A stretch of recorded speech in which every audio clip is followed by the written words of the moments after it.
السلام علیکم ورحمۃ اللہ وبرکاتہ۔ میرے پیارے آقا علیہ الصلوۃ والتسلیم کے پیارے دیوانوں، خاتون جنت حضرت فاطمۃ الزہرا رضی اللہ تعالی عنہا کی کنیزوں، گلدستہ سیرت النبی صلی اللہ علیہ وسلم کے 23ویں درس میں آپ تمام کا استقبال ہے۔ ہم حضور اکرم صلی اللہ علیہ وسلم کے سراپائے مبارک کے تعلق سے سماعت کر رہے ہیں۔ کل کے درس میں ہم نے حضور صلی اللہ علیہ وسلم کے چشمہ مبارک، آپ کے دہنے مبارک، آپ کے پشت مبارک، آپ کے لبہائے مبارک، آپ کے کاندھے مبارک کے تعلق سے کچھ باتیں سماعت کی۔ انشاءاللہ اسی باب سے مزید کچھ باتیں ہم آج کے درس میں سماعت کریں گے، لیکن آئیے آگے بڑھنے سے پہلے حصول برکت کے لیے اللہ کے پیارے محبوب صلی اللہ علیہ وسلم کی بارگاہ میں درود و سلام کا نذرانہ پیش کر لیتے ہیں۔ الصلاۃ والسلام علیک یا رسول اللہ، الصلاۃ والسلام علیک یا حبیب اللہ، الصلاۃ والسلام علیک یا نبی اللہ، وعلی آلک واصحابک یا نور اللہ صلی اللہ تعالی علیہ وسلم۔ مہر نبوت سرکار کائنات فخر موجودات صلی اللہ علیہ وسلم کے دونوں شانوں کے درمیان اللہ عز و جل نے مہر نبوت ثبت فرمایا تھا۔ یہ بظاہر سرخی مائل ابھرا ہوا گوشت تھا، اس پر یہ عبارت تحریر تھی: اللہ وحدہ لا شریک لہ بوجہ حیث کنت فإنک منصور۔ اللہ ایک ہے، اس کا کوئی شریک نہیں۔ اے نبی، آپ جہاں بھی رہیں گے آپ کی مدد کی جائے گی۔ راویوں نے اس مہر نبوت کی مقدار کبوتر کے انڈے کے برابر بتائی ہے۔ حاشیہ ترمذی۔ بغل مبارک حضور رحمت عالم صلی اللہ علیہ وسلم کی مبارک بغلیں نہایت پاکیزہ، صاف اور خوشبودار تھیں۔ آپ کی بغلوں کا رنگ متغیر نہیں ہوتا تھا اور نہ ہی آپ کی مبارک بغلوں میں بال تھے، ان سے کستوری کی طرح خوشبو آتی تھی۔ دست و بازوئے مبارک نبی اکرم نور مجسم صلی اللہ علیہ وسلم کی ہتھیلیوں اور بازوئے مبارک پر گوشت تھے۔ آپ کی ہتھیلیاں نرم اور خوشبودار تھیں۔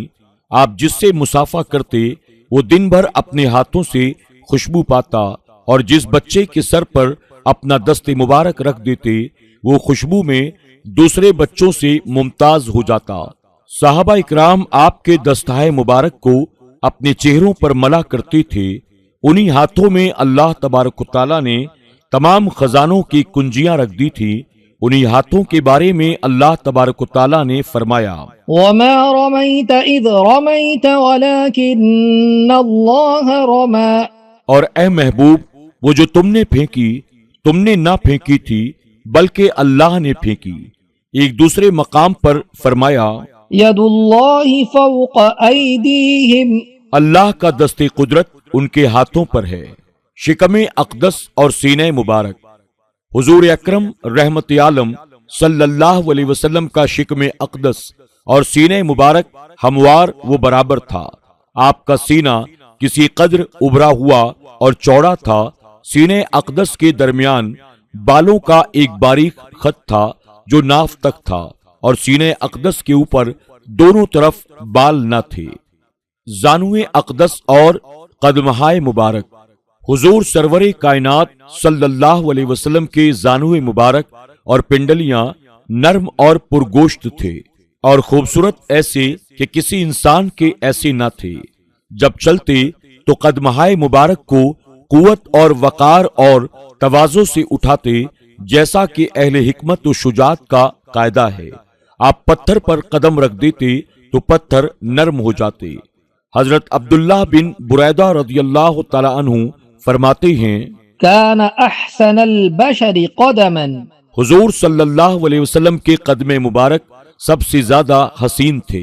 زرقانی۔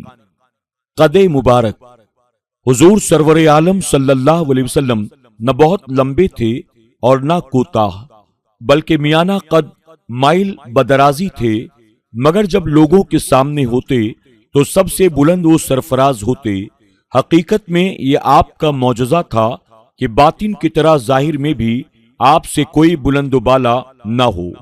مختصر یہ کہ رحمت عالم نور مجسم صلی اللہ علیہ وسلم ظاہری شکل و صورت میں بھی تمام انسانوں میں بے مثل و بے مثال تھے، نہ آپ جیسا کوئی ہوا اور نہ ہوگا۔ اعلی حضرت امام احمد رضا خان فاضل بریلوی رحمت اللہ تعالی علیہ فرماتے ہیں، یہی بولے سدرہ والے چمنے جہاں کے تھالے، یہی بولے سدرہ والے چمنے جہاں کے تھالے، سبھی میں نے چھان ڈالے تیرے پائے کا نہ پایا، تجھے یک نے یک بنایا، تجھے یک نے یک بنایا۔ اخلاق و عادات مصطفیٰ صلی اللہ علیہ وسلم، سچائی، صداقت نبوت و رسالت کا لازمی وصف ہے، کیونکہ رسالت و نبوت کی سچائی کی دلیل نبی کا ذاتی گفتار میں سچا ہونا۔ رب ذوالجلال نے سارے انبیاء کو اس وصف سے نوازا۔ چند انبیاء کی صفت کا ذکر قرآن میں بھی فرمایا ہے۔ حضرت ابراہیم علیہ السلام کے بارے میں ارشاد فرمایا، اور کتاب میں ابراہیم کو یاد کرو، بے شک وہ نہایت سچے نبی تھے۔ سورہ مریم۔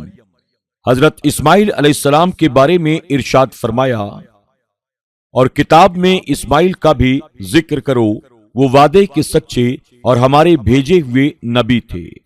حضور نبی کریم صلی اللہ علیہ وسلم اصدق الصادقین تھے، سب سے بڑھ کر سچے تھے۔ آپ کی صداقت و امانت کا یہ عالم تھا کہ اعلان نبوت سے پہلے اہل مکہ نے آپ کو صادق و امین کا لقب دے دیا تھا، اور اپنے مقدمات کے فیصلے کے لیے آپ کی بارگاہ میں حاضر ہوتے تھے۔ ابو جہل جو آپ کا دشمن ہے، وہ کہتا ہے کہ اے محمد صلی اللہ علیہ وسلم، میں آپ کو کاذب نہیں سمجھتا، لیکن آپ کی تعلیم پر میرا دل نہیں ٹھہرتا۔ بہادری۔ رکانہ جو عرب کا مشہور پہلوان تھا، اس نے کہا کہ اگر آپ مجھے پچھاڑ دیں تو میں مسلمان ہو جاؤں گا۔ آپ نے اسے 3 مرتبہ پچھاڑ دیا۔ حلم و عفو۔ حلم ایک اخلاقی صفت ہے جو اچھے اخلاق و کردار کا آئینہ دار ہے۔ حلم ایسی خوبی ہے کہ جس شخص میں جس قدر ہو، وہ اتنا ہی زیادہ صاحب اخلاق اور باوقار ہوتا ہے۔ اسلامی اخلاقیات میں حلم و عفو کو خلق عظیم سمجھا جاتا ہے۔ حضور اکرم صلی اللہ علیہ وسلم کا حلم و عفو بے مثل و بے مثال ہے۔ آپ کی زندگی کا ہر پہلو حلم سے مزین ہے۔ دشمنان اسلام نے نبی رحمت صلی اللہ علیہ وسلم کو زندگی بھر جتنی تکالیف دی، رات دن ظلم و ستم کے پہاڑ توڑے گئے، قدم قدم پر آپ کو ستایا گیا، پھر بھی حضور صلی اللہ علیہ وسلم اچھے اخلاق سے پیش آتے۔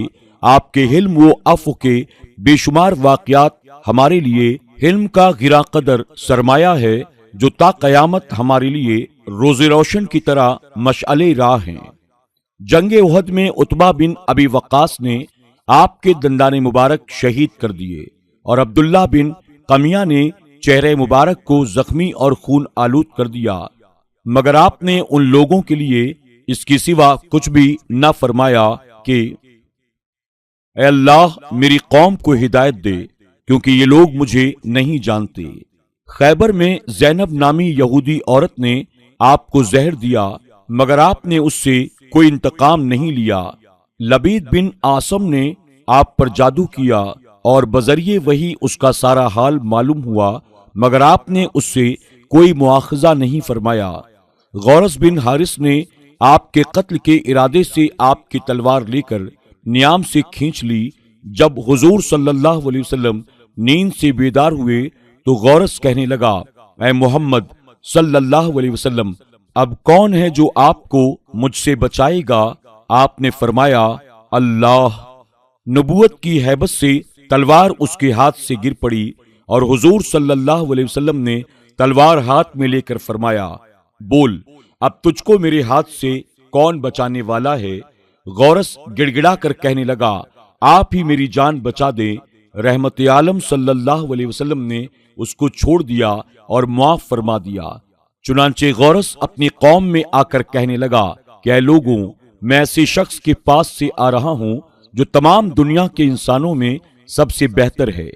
اہل مکہ اعلان نبوت کے بعد تقریباً 15 سال تک آپ پر اور آپ کے صحابہ پر بے انتہا مظالم ڈھاتے رہے، آپ کے خلاف سازشیں رچتے رہے، لیکن فتح مکہ کے دن جب یہی قریشی ظالم انصار و مہاجرین کے لشکروں کے محاصرے میں محصور و مجبور ہو کر حرم کعبہ میں خوف و دہشت سے کانپ رہے تھے اور انتقام کے ڈر سے ان کے جسم کا ایک ایک بال لرز رہا تھا، حضور رحمت عالم صلی اللہ علیہ وسلم نے ان مجرموں اور پاپیوں کو یہ فرما کر چھوڑ دیا اور معاف فرما دیا کہ آج تم سے کوئی مواخذہ نہیں، جاؤ تم سب آزاد ہو۔ میرے پیارے آقا صلی اللہ علیہ وسلم کے پیارے دیوانوں، اس طرح کے نبی رحمت صلی اللہ علیہ وسلم کی حیات طیبہ میں ہزاروں واقعات ہیں جن سے پتہ چلتا ہے علم و عفو اور مصائب و آلام کا برداشت کرنا، نیز مجرموں کو قدرت کے باوجود بغیر انتقام لیے چھوڑ دینا اور معاف کر دینا، یہ آپ کے اخلاق حسنہ کا عظیم شاہکار اور بے مثل و بے مثال نمونہ ہے۔ ہمیں بھی اپنے پیارے رسول صلی اللہ علیہ وسلم کی ان بے مثال اداؤں کو اپنانا چاہیے۔ رب قدیر ہم سب کو توفیق عطا فرمائے، آمین۔ تواضع، حضور اکرم صلی اللہ علیہ وسلم کی شان تواضع بھی نرالی تھی۔ اللہ تبارک و تعالیٰ نے آپ کو یہ اختیار عطا فرمایا کہ اے حبیب، اگر آپ چاہیں تو شاہانہ زندگی بسر فرمائیں اور اگر آپ چاہیں تو ایک بندے کی زندگی گزاریں، تو آپ نے بندہ بن کر زندگی گزارنے کو پسند فرمایا۔ حضرت اسرافیل علیہ السلام نے آپ کی یہ تواضع دیکھ کر فرمایا، یا رسول اللہ صلی اللہ علیہ وسلم، آپ کی تواضع کے سبب اللہ تبارک و تعالیٰ نے آپ کو یہ جلیل القدر مرتبہ عطا فرمایا ہے کہ آپ تمام اولاد آدم علیہ السلام میں سب سے زیادہ بزرگ اور بلند مرتبہ ہیں، اور قیامت کے دن سب سے پہلے آپ اپنی قبر انور سے اٹھائے جائیں گے اور میدان حشر میں سب سے پہلے آپ شفاعت فرمائیں گے۔ سیرت المصطفیٰ بحوالہ زرقانی۔ حضرت عبداللہ بن عامر رضی اللہ تعالی عنہ بیان کرتے ہیں کہ ایک مرتبہ آپ کی نالین مبارک کا تسمہ ٹوٹ گیا، آپ اپنے دست مبارک سے اس کو درست فرمانے لگے۔ میں نے عرض کیا کہ یا رسول اللہ صلی اللہ علیہ وسلم، مجھے دیجئے، میں اس کو درست کر دوں۔ میری اس درخواست پر ارشاد فرمایا کہ یہ صحیح ہے کہ تم اس کو ٹھیک کرو گے، مگر میں اس کو پسند نہیں کرتا کہ میں تم لوگوں پر اپنی برتری اور بڑائی ظاہر کروں۔ اسی طرح صحابہ کرام رضوان اللہ تعالی علیہم اجمعین آپ کو کسی کام میں مشغول دیکھ کر بار بار درخواست کرتے کہ یا رسول اللہ صلی اللہ علیہ وسلم، آپ خود یہ کام نہ کریں، اس کام کو ہم لوگ انجام دیں گے، مگر آپ یہی فرماتے کہ یہ سچ ہے کہ تم لوگ میرا سب کام کرو گے، مگر مجھے یہ گوارا نہیں کہ میں تم لوگوں کے درمیان کسی امتیازی شان کے ساتھ رہوں۔ سیرت المصطفیٰ بحوالہ زرقانی۔ حسن معاشرت، حضور اقدس صلی اللہ علیہ وسلم اپنی ازواج مطہرات، اپنے احباب، اصحاب، اپنے رشتہ داروں اور پڑوسیوں ہر ایک کے ساتھ اتنی خوش اخلاقی اور ملنساری کا برتاؤ فرماتے تھے کہ ان میں سے ہر ایک آپ کے اخلاق حسنہ کا گرویدہ اور مداح تھا۔ آپ کے خادم خاص حضرت انس رضی اللہ تعالی عنہ کا بیان ہے، میں نے 10 برس تک سفر و حضر میں حضور صلی اللہ علیہ وسلم کی خدمت کا شرف حاصل کیا، مگر حضور صلی اللہ علیہ وسلم نے نہ مجھے ڈانٹا نہ جھڑکا، بلکہ کبھی بھی اف تک نہ فرمایا اور نہ کبھی یہ فرمایا کہ تو نے فلاں کام کیوں کیا اور فلاں کام کیوں نہیں کیا۔ ترمذی شریف۔ حضرت انس رضی اللہ تعالی عنہ سے روایت ہے کہ اگر کوئی شخص حضور صلی اللہ علیہ وسلم کے کان میں سرگوشی کی بات کرتا تو آپ اس وقت تک اپنا سر اس کے منہ سے الگ نہ فرماتے جب تک کان میں وہ کچھ کہتا رہتا، اور آپ اپنے اصحاب کی مجلس میں کبھی پاؤں پھیلا کر نہیں بیٹھتے تھے، اور جو آپ کے سامنے آتا آپ سلام کرنے میں پہل فرماتے اور ملاقاتیوں سے مصافحہ فرماتے، اور اکثر اوقات اپنے پاس آنے والے ملاقاتیوں کے لیے آپ اپنی چادر مبارک بچھا دیتے اور اپنے اصحاب کو ان کی کنیتوں اور اچھے ناموں سے پکارتے، کبھی کسی بات کرنے والے کی بات کو کاٹتے نہیں تھے، ہر شخص سے خوشروئی کے ساتھ مسکرا کر ملاقات فرماتے۔